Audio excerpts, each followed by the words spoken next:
আসসালামু আলাইকুম প্রিয় দর্শক, এই মাসের 5 তারিখে মানে আজ থেকে 3 দিন আগে সরকার বেশ ঘটা করে জুলাই আন্দোলনের, জুলাই গণ অভ্যুত্থানের ঘোষণাপত্র প্রকাশ করেছেন এবং সেই ঘোষণাপত্র জাতীয় সংসদ ভবনের দক্ষিণ প্লাজায় ডক্টর মোহাম্মদ ইউনূস এবং আরও বিভিন্ন রাজনৈতিক দলের নেতৃবৃন্দকে সাথে নিয়ে উনি পড়ে শুনিয়েছেন। ব্যাপক আয়োজন হয়েছিল, কিন্তু সেই আয়োজনের আনুপাতিক হারে জনসমাগম হয়নি। দোষ দেওয়া যায় যে আবহাওয়াটা খারাপ ছিল, টিপ টিপ বৃষ্টি পড়ছিল, সে কারণে হয়নি। আপনি দোষ দিতে পারেন, কোনো সমস্যা নেই, কিন্তু তারপরেও এটা নিয়ে কিন্তু রাজনৈতিক দলের মধ্যে এক ধরনের টানাপোড়েন চলছে, মান অভিমান চলছে।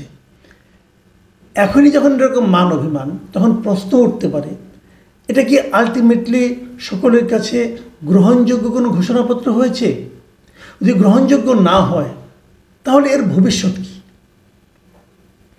এটা নিয়ে আলোচনা আগামীতে হয়তো আরও চলবে, কারণ যতই দিন যাচ্ছে আমি দেখতে পাচ্ছি যে বিএনপি ছাড়া আর ম্যাক্সিমাম দলই এই ঘোষণাপত্রের ব্যাপারে তাদের রিজার্ভেশন, মানে তাদের আপত্তি, তাদের অসন্তুষ্টি প্রকাশ করে চলেছেন। বলবেন যে এনসিপি তারা তো আনুষ্ঠানিকভাবে কিছু করেনি, কিন্তু এনসিপির অসন্তুষ্টিটা হলো সবচেয়ে বেশি এই কারণে এনসিপিতে যারা আছেন তারাই কিন্তু এই ঘোষণাপত্রের ব্যাপারে সবচেয়ে বেশি আগ্রহী ছিলেন।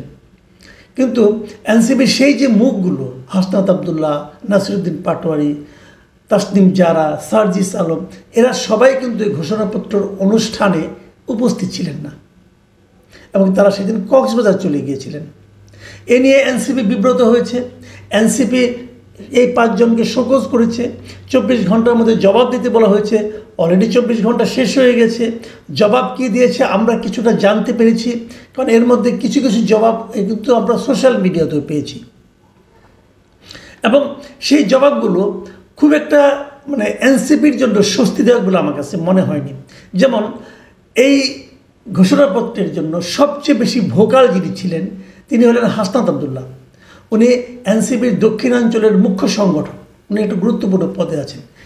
তাকেও যখন শোকজ করা হয়েছে, তিনি এর উত্তরে যেটা বলেছেন যে সেটা হলো যে এই তারা যে গিয়েছিল এটা ছিল এই অসম্পূর্ণ জুলাই ঘোষণাপত্রের প্রতি তাদের নীরব প্রতিবাদ, মানে তারা এই ঘোষণাপত্রকে অসম্পূর্ণ বলেছে। তো যে ঘোষণাপত্রকে হাসনাত আবদুল্লাহর মতো লিডাররা অসম্পূর্ণ বলে, সেই ঘোষণাপত্র আলটিমেটলি কি গৃহীত হবে, অথবা সেটা কি কোনো কার্যকর কিছু হবে, অথবা এই ঘোষণাপত্র প্রণয়নের ক্ষেত্রে যে উদ্দেশ্য তাদের ছিল সেটা কি বাস্তবায়িত হবে? এবং যে কথাটা হাসনাত আবদুল্লাহ বলেছেন, উনি বলেছেন যে এই ঘোষণাপত্রে ঐক্যের পরিবর্তে বিভাজনকে, শহীদ ও আহতদের পরিবর্তে কিছু মুষ্টিমেয় গোষ্ঠীর কথা এবং মতামতকে প্রাধান্য দেওয়া হয়েছে। মানে কিছু মুষ্টিমেয় গোষ্ঠীর কথা ও মতামতকে, তো মুষ্টিমেয় গোষ্ঠীগুলি কারা? এটা কিন্তু আসলে চিন্তার বিষয়, গবেষণার বিষয়। আমি জামায়াতে ইসলামের নেতৃবৃন্দকে দেখেছি, তারাও এই ঘোষণাপত্রকে সম্পূর্ণভাবে আনন্দের সঙ্গে গ্রহণ করেনি। এমনকি গণ অধিকার পরিষদও এই ঘোষণাপত্র সম্পর্কে বলেছেন যে তারা নাকি এই ঘোষণাপত্রের মাধ্যমে সরকারের কাছ থেকে একটা বড় রকমের ধাক্কা খেয়েছেন। প্রিয় দর্শক, আপনারা জানেন ঘোষণাপত্রটার মধ্যে কী ছিল? অনেকেই পড়ে বলেছেন, ভাই ঘোষণাপত্র তো বুঝলাম না, এতগুলি যেহেতু, এতগুলি সেহেতু, অর্থটা কী? হ্যাঁ, আপনারা দেখবেন এটা 28টা দফা ছিল। এই 28টার মধ্যে মোট যেহেতু দিয়ে শুরু হয়েছিল 21টা দফা এবং তারপর 22 থেকে 5 বার ছিল সেহেতু দিয়ে কথা। হ্যাঁ, তাহলে 21 আর 5 মিলে 26। শেষের 3টার মধ্যে কোনো সেহেতু এবং যেহেতু আমরা দেখতে পাইনি। যেহেতুতে যেগুলো হয়েছিল সেগুলো পুরো দেশের গত কয়েক বছরের কি কি ঘটেছে এই ভূখণ্ডে সেগুলোকে বর্ণনা করা হয়েছিল। আমি এখন এই প্রসঙ্গে আলাপ করতে যে এটা একটু বর্ণনা করতে চাই এই কারণে যে দেখুন, এই ঘোষণাপত্রের মধ্যে আমাদের স্বাধীনতা যে ঘোষণাপত্র ছিল অনেকটা তার আদলেই করা হয়েছিল। মানে ওখানেও কিন্তু এরকম যেহেতু দিয়ে শুরু করা হয়েছিল, এবং যে ঘটনা ঘটেছিল, যে কারণে স্বাধীনতা যুদ্ধ অপরিহার্য ছিল, এগুলো তারা বর্ণনা করেছে। কিন্তু এখানে যেটা হয়েছে, সেখানে আমার কাছেও এটাকে খুবই, আমি প্রথম দিনই বলেছিলাম যে এই ঘোষণাপত্রটা হলো খুবই সাধারণ মানের একটা ঘোষণাপত্র হয়েছে। এর মধ্যে আহামরি কিছু নেই। এর জন্য 8 মাস 9 মাস 7 মাস সময় নেওয়ার কোনো প্রয়োজন ছিল না। তো এই সরকার নিয়ে আমি এটা ভাবিও না, আমি এটা কিছু বলিও না, যেহেতু এই সরকারটাকে আমি একটা নন সিরিয়াস টাইপের গভর্নমেন্ট মনে করি, কাজে তারা 7 মাস নিতেই পারে এরকম একটা অতি সাধারণ ঘোষণাপত্র তৈরি করার জন্য। আমি এখানে কিছু কথা বলবো, যে কথাগুলি আমার মনে হয় যে আমার কাছেও খারাপ লেগেছে, এবং আমার কাছে এটা মনে হয় অর্থহীন মনে হয়েছে। যেমন 4 নম্বর ধারায় তারা কি বলেছে, ওই জায়গায় তারা এক কথা বলে, আমি পড়ে শোনাই, শুনুন। ওখানে বলেছে, যেহেতু স্বাধীনতা পরবর্তী আওয়ামী লীগ সরকার স্বাধীনতার মূল মন্ত্র গণতান্ত্রিক শাসন ব্যবস্থার বিপরীতে বাকশালের নামে সাংবিধানিকভাবে একদলীয় শাসন ব্যবস্থা কায়েম করে এবং মত প্রকাশ ও বিচার বিভাগের স্বাধীনতা হরণ করে, যার প্রতিক্রিয়ায় 75 সালের 7 নভেম্বর দেশে সিপাহী জনতার বিপ্লব সংগঠিত হয়। এইখানে ইতিহাস আসলে বিকৃত করা হয়েছে।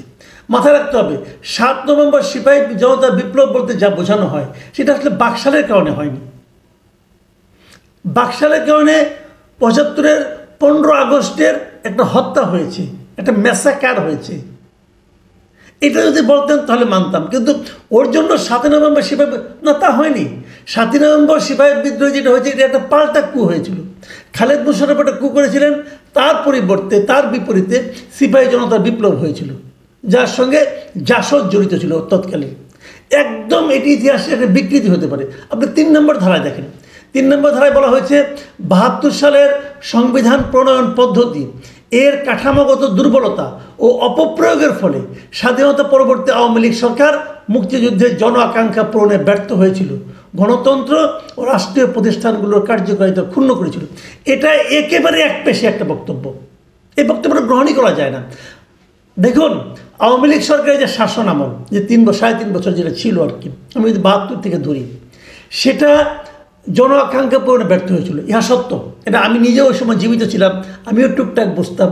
সেই দুর্ভিক্ষের কবলে আমরাও পড়েছিলাম, পরবর্তী সময়ে আমরা কিছু পড়াশোনাও করেছি, এটা সত্য। তারা জন আকাঙ্ক্ষা পূরণ করতে পারেনি, সেইটা তাদের শাসন করার যে ক্ষমতা, দক্ষতা, তার ব্যর্থতা ছিল।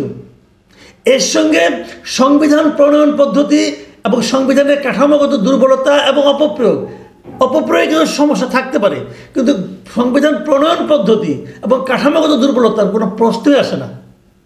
আমাদের সংবিধান যেটা প্রণয়িত হয়েছিল, সেটা গণপরিষদের মাধ্যমে প্রণীত হয়েছিল, সেখানে প্রণয়ন পদ্ধতিতে কোনো ঝামেলা নেই। বরঞ্চ এখন যেটা আলী রিয়াজ সাহেব করতে যাচ্ছেন, এটা হলো গিয়ে আপনার প্রণয়ন পদ্ধতি ত্রুটিযুক্ত।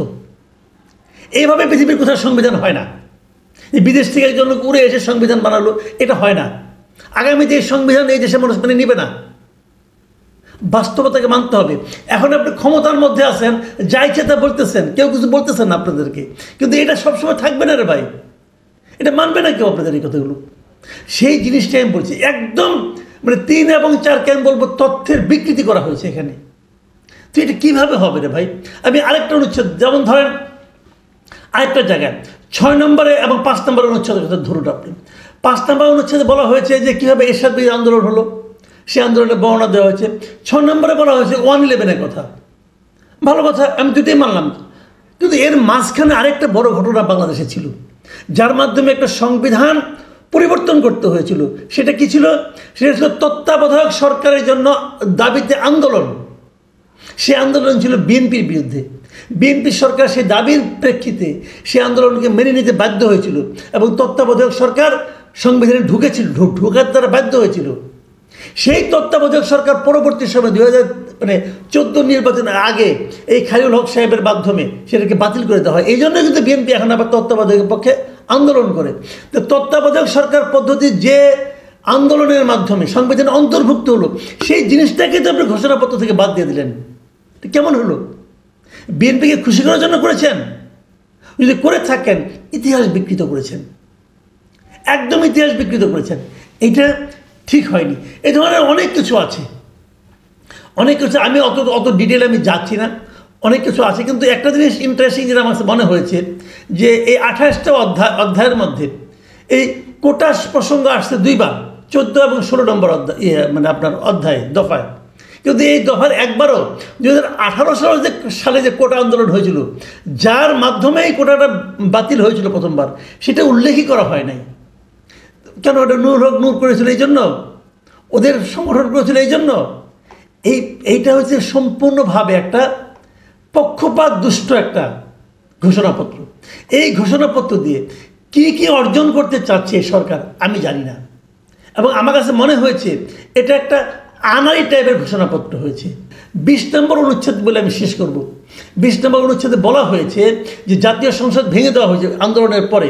তারপরে বলেছে, যেহেতু আমি 20 নম্বর ধারাটা সম্পূর্ণ পড়ে শোনাই, যেহেতু জনগণের দাবি অনুযায়ী এরপর অবৈধ দ্বাদশ জাতীয় সংসদ ভেঙে দেওয়া হয় এবং সংবিধানের 106 অনুচ্ছেদ অনুসারে সুপ্রিম কোর্টের মতামতের আলোকে সাংবিধানিকভাবে ডক্টর ইউনূসের নেতৃত্বে 8 আগস্ট 2024 তারিখে একটি অন্তর্বর্তীকালীন সরকার গঠন করা হয়। মাথায় রাখবেন কি বলেছে, এই সরকারটা গঠন করা হয়েছে সাংবিধানিকভাবে, মানে সংবিধানই হলো সরকার গঠনের ভিত্তি।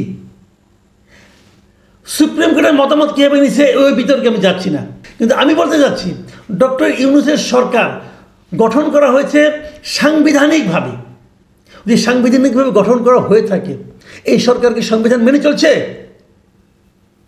তো যে সরকারের বৈধতাই নাই, যে সরকার সংবিধান লঙ্ঘন করে একের পর এক, সে সরকারের বৈধতা থাকে?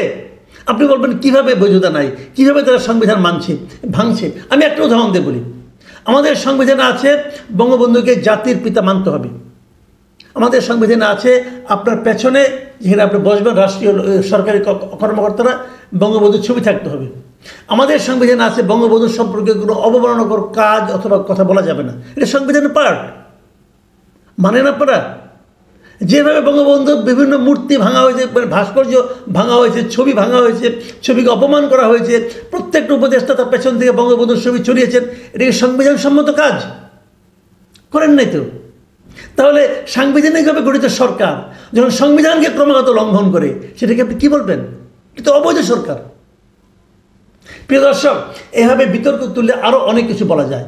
আপাতত এই পর্যায়ে রাখছি, পরে প্রয়োজনে আবার আলোচনা করব। ভালো থাকবেন। আল্লাহ হাফেজ।